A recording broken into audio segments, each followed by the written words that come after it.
you so much, and thank you very much to the organizers for this, for the invitation and for organizing this wonderful conference. It's been amazing so far. I want to talk about some joint work with Louisa Fooley and Arvind Kumar, who are both at New Mexico State University, and Stefan Tohanianu, who's at University of Idaho. I do want to mention Arvind Kumar is a very talented postdoc who's on the job market. And so if you do see his name come across, please do give him some consideration.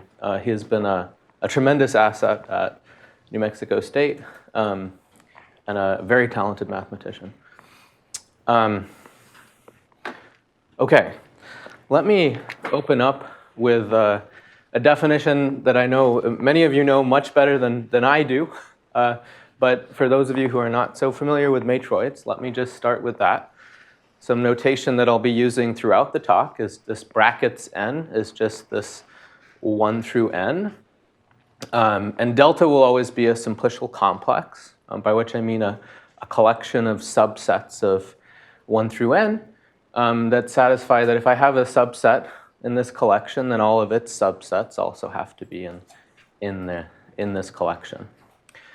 And I'll be thinking of a matroid as a simplicial complex. So a simplicial complex is a matroid if it additionally satisfies an exchange property on its subsets or simplices. So if I have two simplices and one is bigger in size than the other, then I should be able to find some element of my larger simplex, which I can then add to my smaller one. And that will also be a simplex in delta. Okay, so this is meant to kind of generalize and mimic collections of linearly independent vectors in a vector space. So some matroid terminology and notation. So one of my subsets, which is in my matroid, is called an independent set. And a maximal independent set is a basis, and these all have the same size by this exchange property. And bases of delta is how I'll denote the bases of delta. A subset which is not one of these simplices is called a dependent set, and a minimal dependent set is called a circuit. And a circ delta will denote the collection of circuits. I will use the notion of rank a little. So what is this? If I have any subset of my ground set, my numbers 1 through n, the rank is the maximum intersection with a basis. And the rank of the entire matroid is the size of a basis. Okay. So this will be our running example. You'll probably be very sick of this by the end of the talk. So this is the Fano plane. So this is like the projective plane over the finite field of order 2. That has 7 points and 7 lines. And the matroid that you want to think of in the background, the simplicial complex, is all subsets of this 7 size, all subsets of the collection of points of size 0, 1, and 2. And also all subsets of size 3, which correspond to non-collinear points. So my subsets of 3 non-collinear points are my bases. And there's 28 of these. So I have 7 choose 3 possible subsets. That's 35. And the 7 of them are dependent, the lines.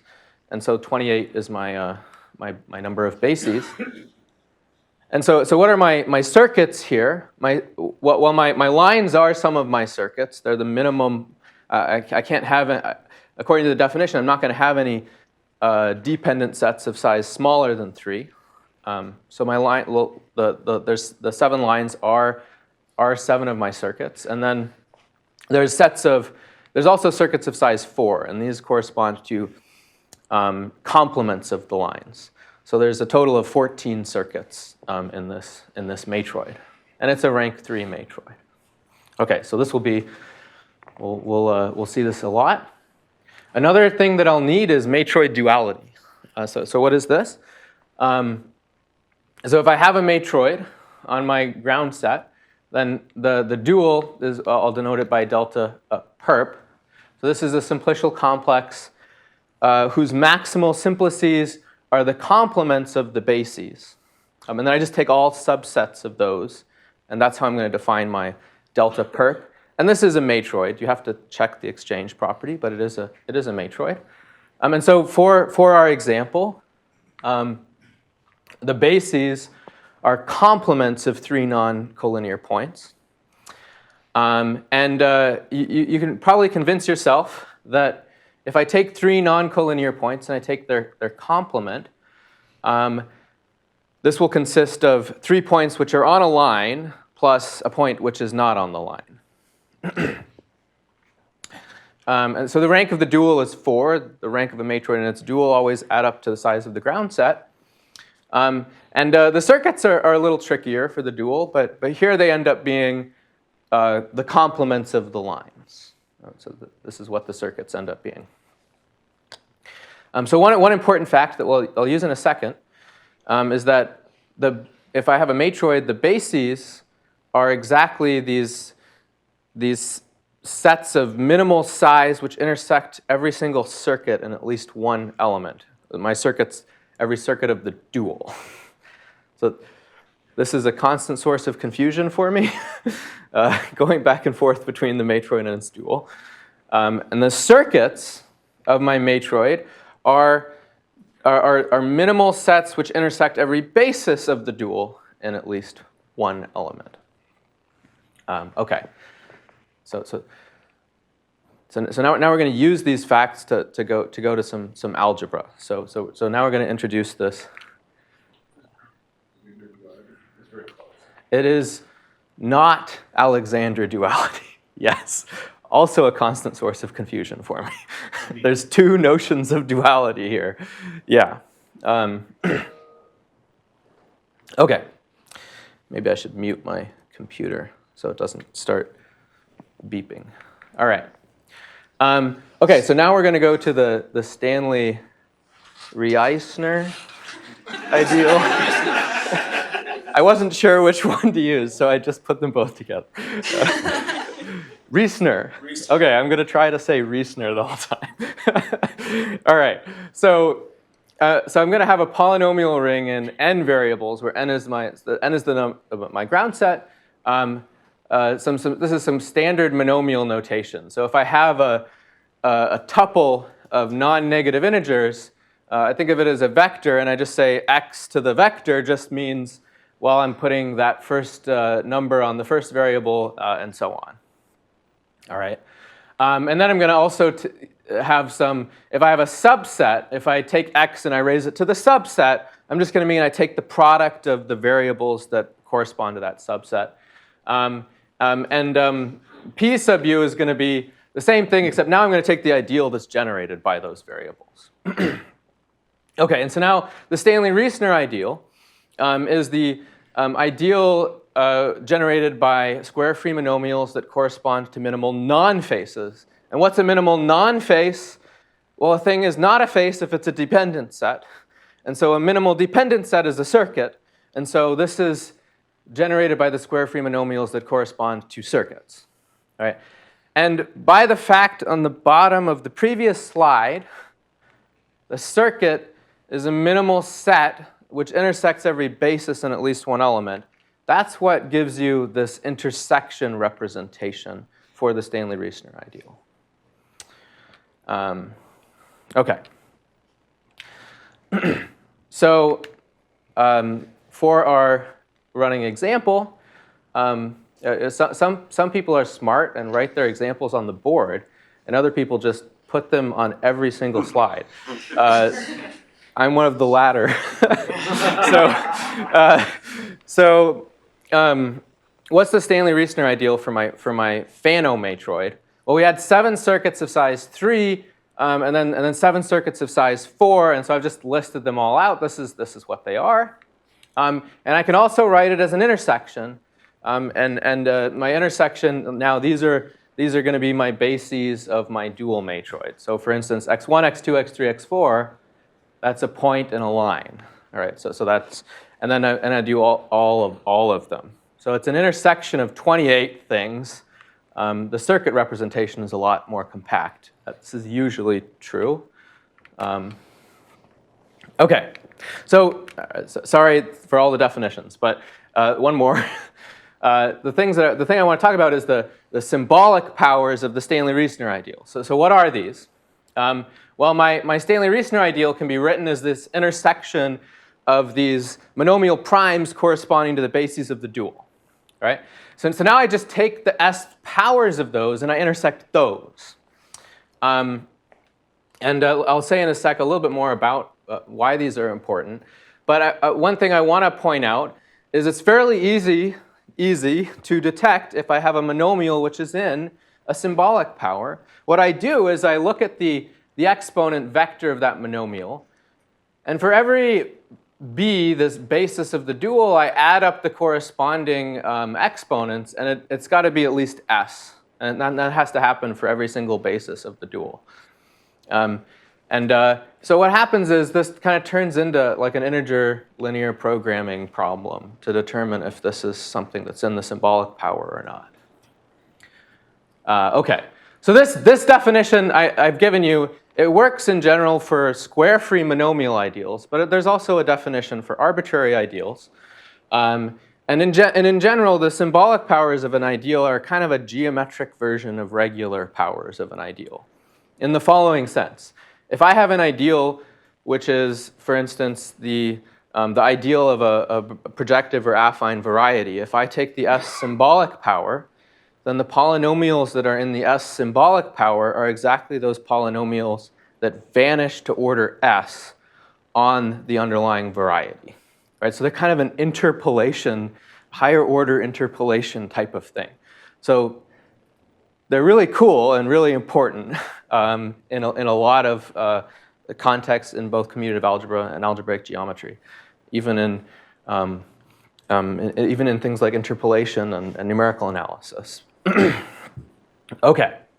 And in our context, there's this amazing theorem by Min and Trung and also by Varbaro, like using quite different methods, and they show that a simplicial complex is a matroid if and only if the symbolic powers are Cohen-Macaulay for all s bigger than or equal than 1. And in fact, the symbolic cube is enough to give this if and only if.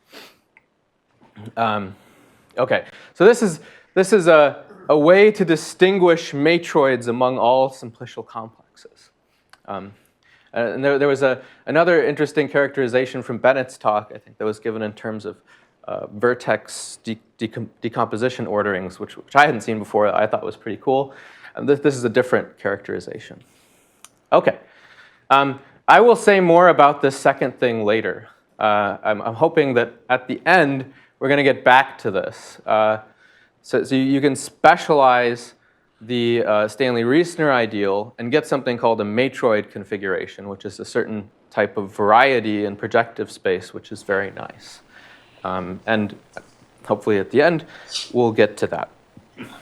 Does the second fact imply anything about the symbolic Rees algebra, or like is it like not?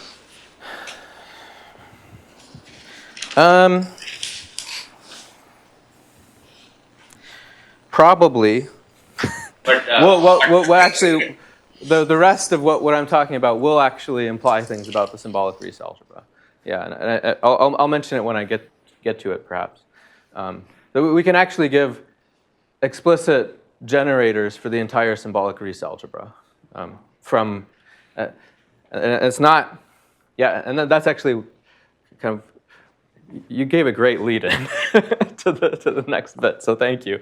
Yeah, I don't know if this directly says something about that, quite possibly.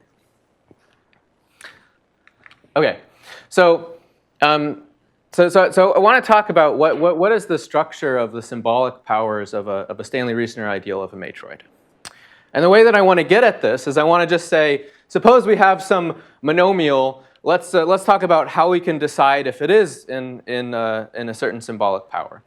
Well, one way is kind of just by the definition, this observation that we had on the previous slide. We look over all the bases of the dual, and we sum the corresponding exponents, and we look at the minimum possible sum, and that's the minimum symbolic power that it's in. So like, for instance, if we picked, let's pick a 2, 3, 6, and 7. That's a basis of the dual because it's a line and a point. So 2, 3, 6, and 7. So that then I'm adding 1 and 3 and 2 and 1. 1 and 3 and 2 and 1. That's 7, right? Yeah. So it can't be in any it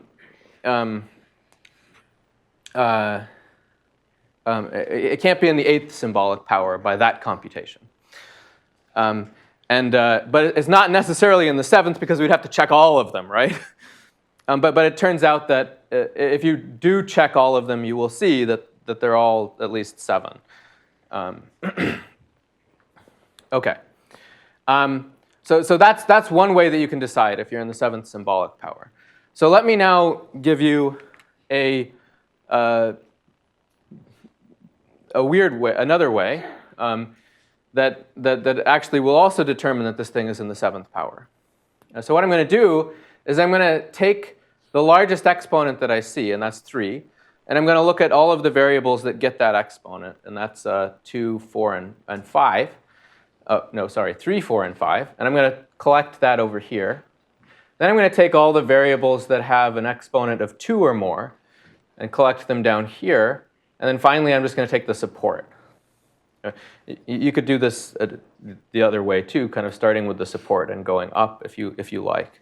And now I'm going to ask, okay, to each factor, what symbolic power are you in? And now it's a square-free thing. It's easier to see. And the first one, every single basis of the dual has the same size, and it's 4. So this first one has to be in the 4th symbolic power. And the second one, I have a set of size 5. And just by set considerations, right, if I have a set of size 4 and a set of size 5 and inside a set of size 7, they've got to intersect in 2 things. And in fact, I'm never going to get, there are some that do intersect in just 2 things. So the second symbolic power is the largest symbolic power that this is in.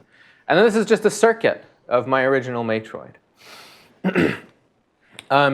So when I multiply these 3 together, I've got to be in the 4 plus 2 plus 1, which is the 7th symbolic power.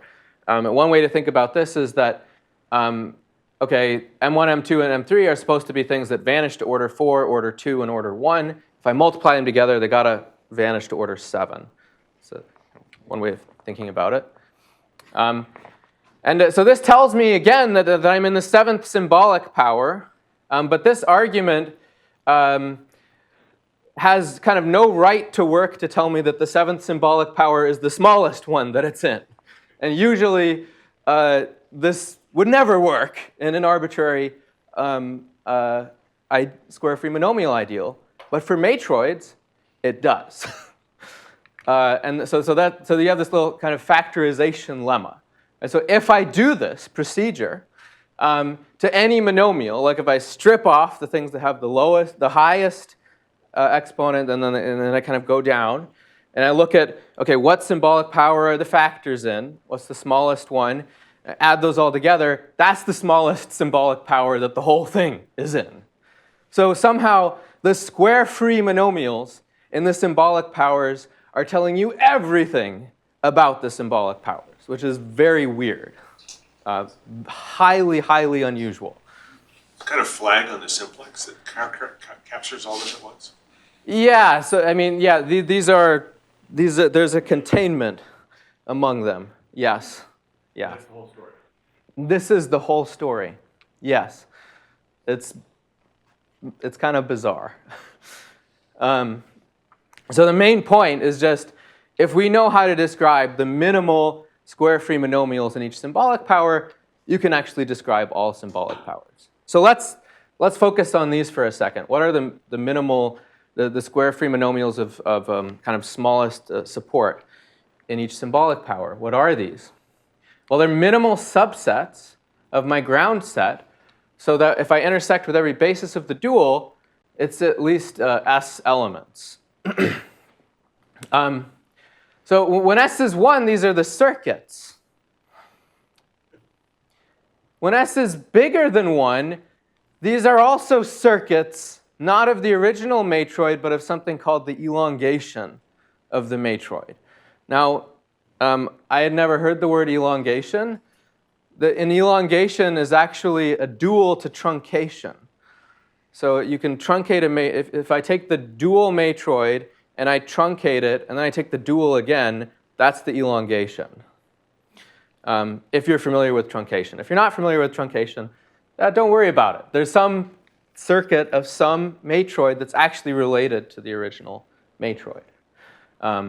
Okay, and as is the case typically with matroids, there's like 100 different ways of writing things. So these are also complements of flats of the dual of some certain rank. Right? Okay. All right, so these monomials, these square-free monomials in the symbolic powers, they suffice to describe all the symbolic powers, and they have a meaningful relationship to matroid theoretic operations. And they completely describe the symbolic powers. And you can actually use these monomials to get all of the generators of the symbolic Riesz algebra. But I won't harp on that so much. So what I want to do now is I want to use these to show you how you can compute one statistic that's important for symbolic powers. This is a statistic called the Waldschmidt constant.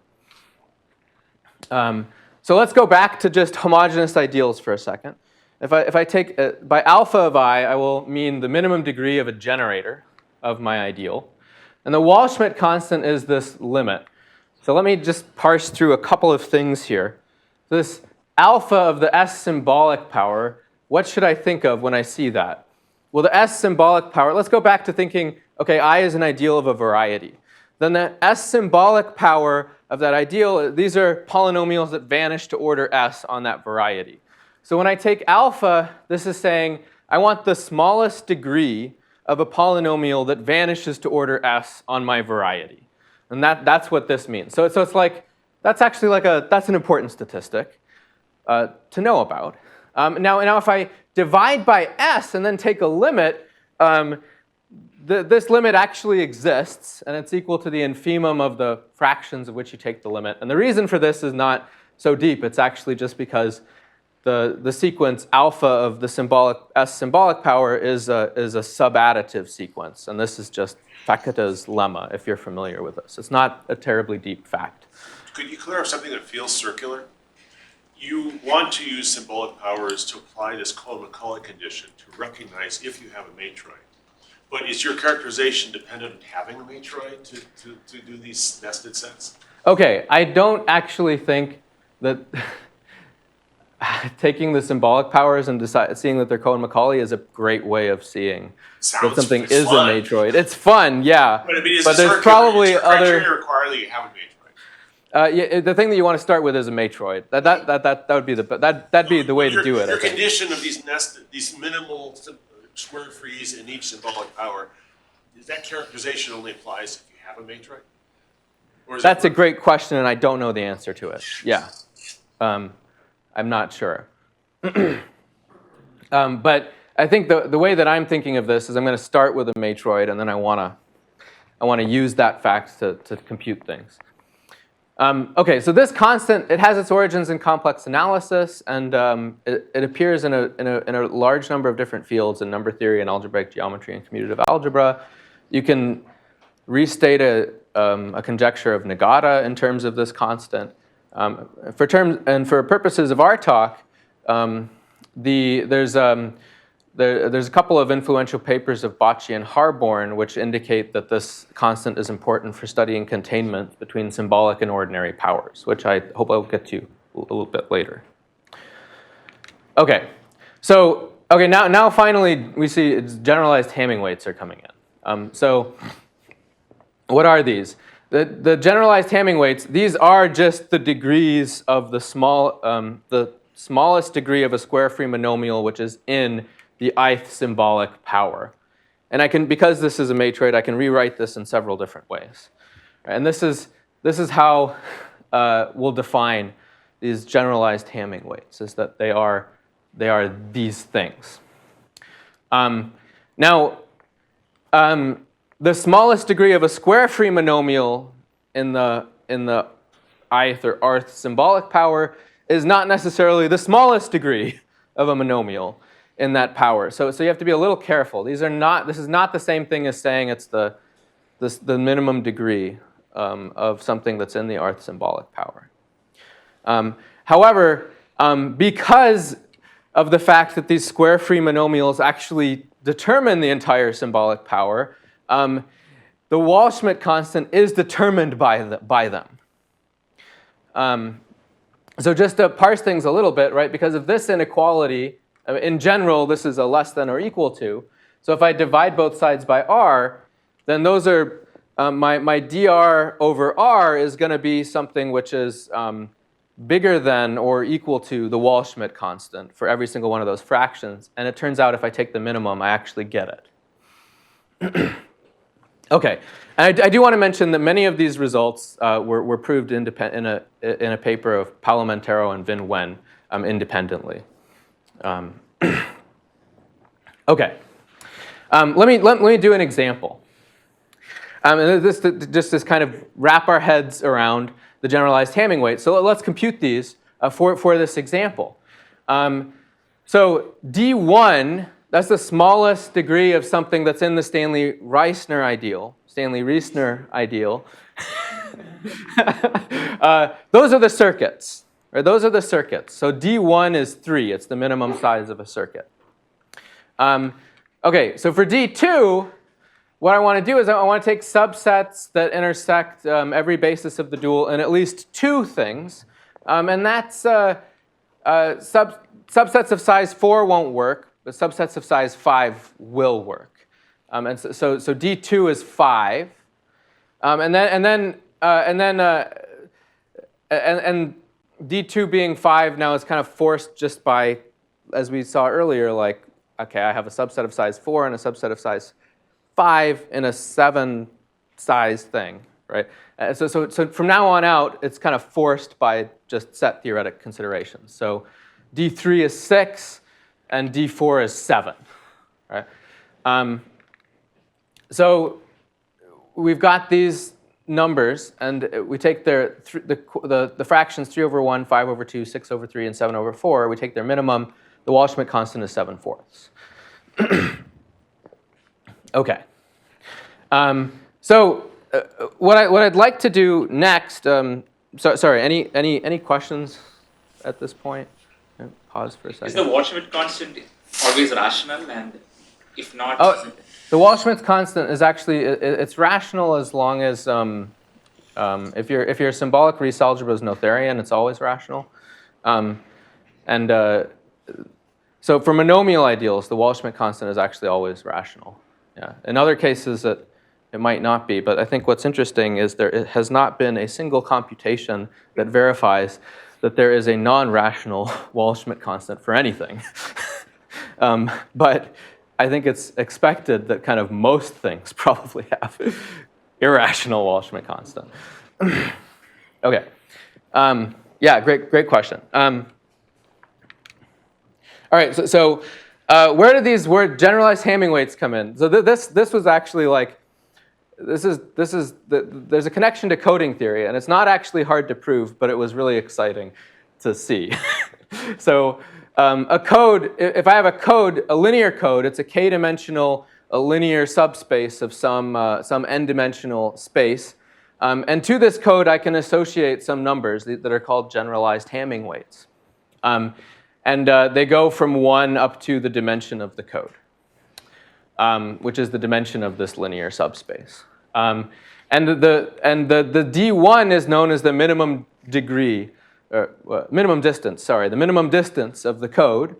And then there's higher ones. The minimum distance kind of characterizes the error detection and correction properties of a code. And the higher ones actually kind of characterize how much information you can get if you're an eavesdropper listening into some number of bits of the code. So they have like, they're important in coding theoretic applications. So the definition that we gave of the generalized Hamming weight of a matroid is, sorry, one more thing first. These generalized Hamming weights, if you stare at them long enough, you can see that they are matroidal. They only depend somehow on like the matroid of the code. And so you just mimic it, but you take a dual because the Stanley-Reisner ideal involves like intersecting dual things. And so this is how they defined it. And so a corollary that we obtain is that if I have a k-dimensional code, then these generalized Hamming weights, which come from coding theory, they were defined back in the 90s, they're actually the same thing as the smallest degree of squarefree monomials and the symbolic powers, which is just kind of crazy. This is not hard to prove at all, but we got really excited.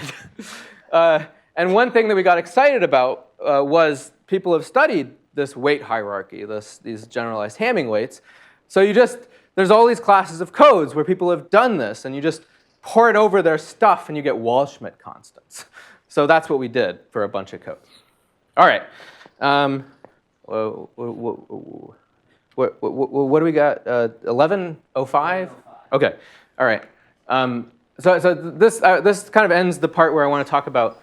I wanted to talk about these things. And you get great codes from your work that people could use in practice? No, it kind of goes the other way. We use their cool matroids and yeah.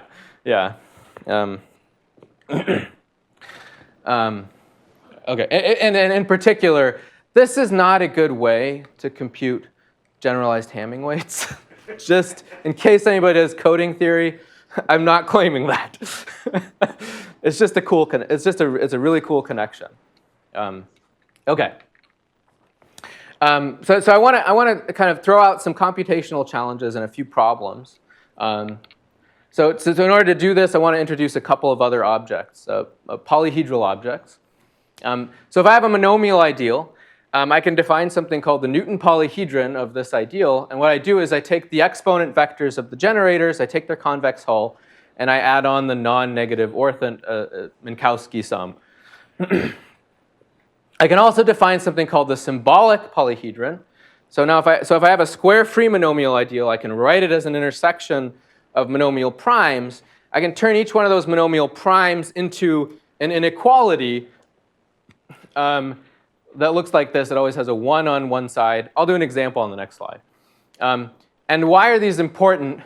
A monomial is in the integral closure of the rth power of my ideal if and only if, when I divide my vector by r, it's in the Newton polyhedron. And a monomial is in the s symbolic power if and only if, when I take my vector, divide by s, it's in the symbolic polyhedron. So the rational points in these things actually kind of tell you about all the monomials and all the integral closures of the regular powers and in the symbolic powers. Integral closure is kind of a convexity type of operation in commutative algebra. That's all I hope that's for people that know what this is, that I'm saying this correctly. Okay, so here's an example. So this is the ideal here is x1, x2, x1, x3, x2, x3. I can write this as an intersection. It turns out that this is kind of self-dual. So the Newton polyhedron of this is I take my indicator vectors or my exponent vectors here. So that's 1, 1, 0, 1, 0, 1, and 0, 1, 1. And those are those 3 points. I take their convex hull, which gives me this little triangle here. And then I add on the non-negative orthant, which just like puts a bunch of other walls around. All right, and then for my symbolic polyhedron, I take these 3 things and I turn them into inequalities. So I do a1 plus a2 is at least 1, a1 plus a3 is at least 1, and a2 plus a3 is at least 1. And then I throw in the 3 inequalities which tell me that I have to live in the non-negative orthant, right? And so that's my symbolic polyhedron, and that's my Newton polyhedron. And I drew it, so the inequalities that define the symbolic polyhedron are actually some of the inequalities that define the Newton polyhedron, but not all. And in particular, so as I get this extra interesting vertex, which is a half, a half, a half, and that's where these three planes intersect. All right. Okay.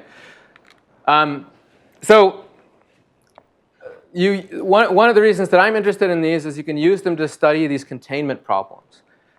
So there's a couple of other statistics here, resurgence and asymptotic resurgence, that somehow try to quantify this containment problem, which is a containment problem between the S symbolic and the Rth regular power.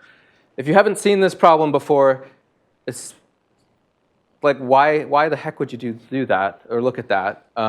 Well, it turns out to be a very highly studied problem in commutative algebra and in algebraic geometry to know when the S symbolic power is contained in the Rth regular power. So these two statistics are not equal. This asymptotic resurgence is less than or equal than the resurgence. And they're equal in a lot of interesting cases and not equal in, I think, even more interesting cases. And in some previous work with Chris Francisco, Jeff Merman, and Jay Schweig at Oklahoma State University, one of the things, it's a consequence of that work, that the asymptotic resurgence for a square-free monomial ideal is actually the smallest multiplier that will multiply the symbolic polyhedron into the Newton polyhedron. So in this previous example, I have to make sure that that point, 1/2, 1/2, 1/2, gets multiplied into that polyhedron. And the smallest number that does that is 4/3. If I do that, it's then I'm going to get a 2/3, 2/3, 2/3, which is going to now lie in that plane. Okay. So this is you can implement this in Macaulay 2 now. So you can get the asymptotic resurgence for a square-free monomial ideal by doing this. And one problem that I have is that, I mean, if you're trying to do this for matroids, very quickly this becomes unwieldy. Because the linear programs get so hard. So you know, be interested to know if you can speed this up by using other programs or being kind of smarter somehow in understanding these objects. Okay, so back to matroids. So it turns out that our description for these symbolic powers will actually give you all of the vertices of the symbolic polyhedron. And they're essentially, I take the indicator vectors of these circuits, or they're the indicator vectors of the exponent vectors of the square-free monomials of smallest degree in the ith symbolic power. And I take that, I divide it by I, and that's going to give me something that's in the ith symbolic power. And it turns out that all of the vertices of the symbolic polyhedron are among those. So we kind of, this is one of the things that you need to know in order to try to compute this asymptotic resurgence. And a kind of, an interesting, another way that you can get at the vertices of the symbolic polyhedron is that somehow this ends up being dually related to the matroid base polytope, which I think has appeared in a number of other talks. And the inequalities for the matroid base polytope are known. And they come from flats. And if you write those down, the kind of minimum inequalities for the matroid base polytope will actually turn into the vertices of the symbolic polyhedron. So this is another way to get at the same thing. But the Newton polyhedron seems to be a lot more mysterious. And this is why I raised this question, because I don't know how to really approach this in a more systematic way, or if somebody already knows about it. So I'd like to thank Natasha, Shinxia, Dania, and Waru for staring at some examples of this with me on Tuesday. Thanks y'all. I hope it wasn't too much of a waste of your time. Okay. All right. All right, we've got a few more minutes, right? Okay, so let me talk about matroid configurations for a sec, because this is really exciting too. I think there's this beautiful paper of Geramita-Harbourne-Migliore-Nagel that says the following.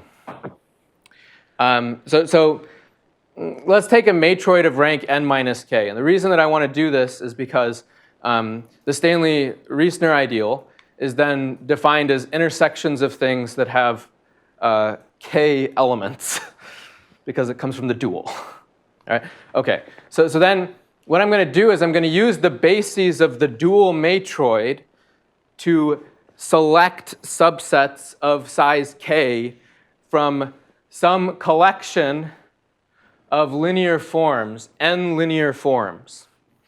And I want these n linear, so I'm going to choose n linear forms in some number of variables in such a way that when I intersect any choice of k of them, I get codimension k. So this is just saying these are, every subset of size k is linearly independent.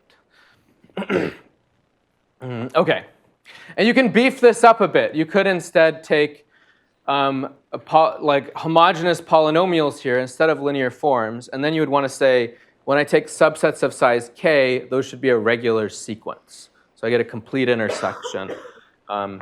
Okay, so this then, so I'm going to use the bases of the dual matroid to give me a collection of complete intersections. And it turns out that the ideal of that variety just behaves wonderfully well. And it's because of this Cohen-Macaulay property that when you specialize, somehow it preserves the symbolic powers of this ideal of this matroid configuration.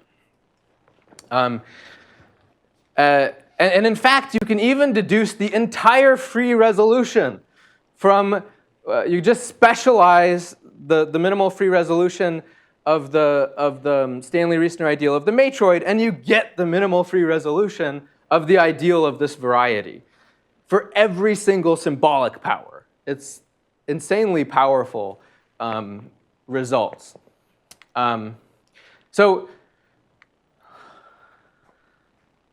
the ordinary powers, though, are more subtle. The ordinary powers are no longer Cohen-Macaulay. When you specialize, their relationship is not as tight.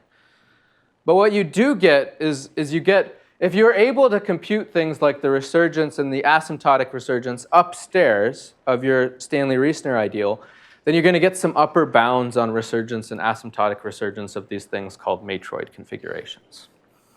Okay, so I want to end on this example, which goes back to this. But now I'm going to take the Stanley-Reisner ideal, not of the Fano, but of the dual Fano. And the reason is that I want to, so now the Stanley-Reisner ideal of the dual Fano, when I look at its prime decomposition, it's going to be codimension 3, because my bases of my Fano have size 3. So when I specialize this, I get a matroid configuration of codimension 3. We can compute in Macaulay that the asymptotic resurgence of this thing is 12/7. It may not be so bad to prove, but I just ran it in the computer and checked it.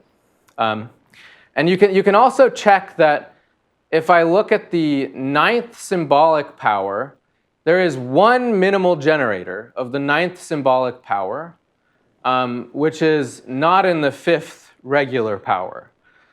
And it's the product of the cubes of the variables, or the cube of the product of the variables. And that's the only thing, the only minimal generator of this 9th symbolic power, which isn't in the 5th regular power.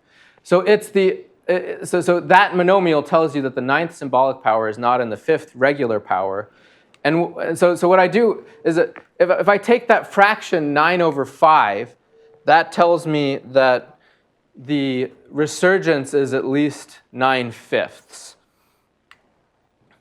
And 9/5 is bigger than 12/7, it turns out. So this is an example. This very nice Stanley-Reisner ideal of this matroid is an example where the resurgence and asymptotic resurgence differ.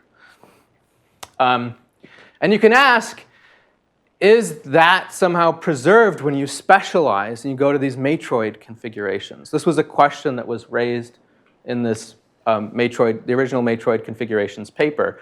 And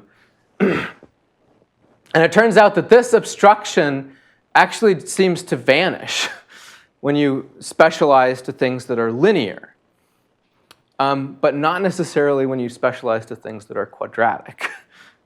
I have no explanation for any of this. This is kind of like quite mysterious behavior. But it's really hard to actually say, like, what is the resurgence in the case when this obstruction does vanish? Because there's further and further containments that you could look at that could give you large fractions, and you just don't know. These will take a longer and longer time to try to compute in Macaulay. And one of the things that makes these so hard is you just don't know when to stop in order to get this resurgence. Okay, so this is very mysterious behavior, this is actually where I wanted to end. So let me go ahead and thank you.